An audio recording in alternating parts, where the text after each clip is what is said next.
Mga alagang baboy sa ilang backyard farm sa Mangaldan, Pangasinan bigla na lang umanong nanghina at nangamatay. Nagka-alerto Russell Simorio, exclusive. Iisang baboy na lang ang natira sa backyard piggery ni Aling Minda, hindi tunay na pangalan, mula sa Mangaldan, Pangasinan. 12 baboy niya kasi ang sunod-sunod na nangamatay mula pa noong huling linggo ng Mayo hanggang kasalukuyan matapos umanong tamaan ng sakit. Kwento ni Aling Minda, matamlay, nanghihina at walang ganang kumain ang mga alagang baboy bago nasawi. First day hindi sila kakain, then umiinom pa naman. Tapos susunod nun, pag hindi na sila uminom, after 3 to 5 days, mamatay talaga. Yung na-injectionan at saka yung namatay, nilibing namin. Doble ang panghihinayang ni Aling Minda, lalo't aabot sa mahigit 300,000 piso ang kanyang lugi.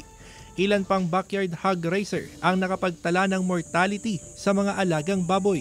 Expect mo na yun, may income ka, nalugi ka pa. Yung sayang talaga, utang pa natira.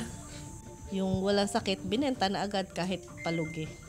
Nagsasagawa na ng investigasyon ng Municipal Agriculture Office kaugnay sa pagkamatay ng ilang alagang baboy. Pneumonia at cholera umano ang nangungunang sakit ng baboy tuwing pabago-bago ang panahon. Biglang ubuhin yung baboy, gano'n yun, pneumonia yun. Pag yung severe coughing, mamamayat na yung baboy, hindi makakain, yun. Dogi na yung may-ari ng baboy.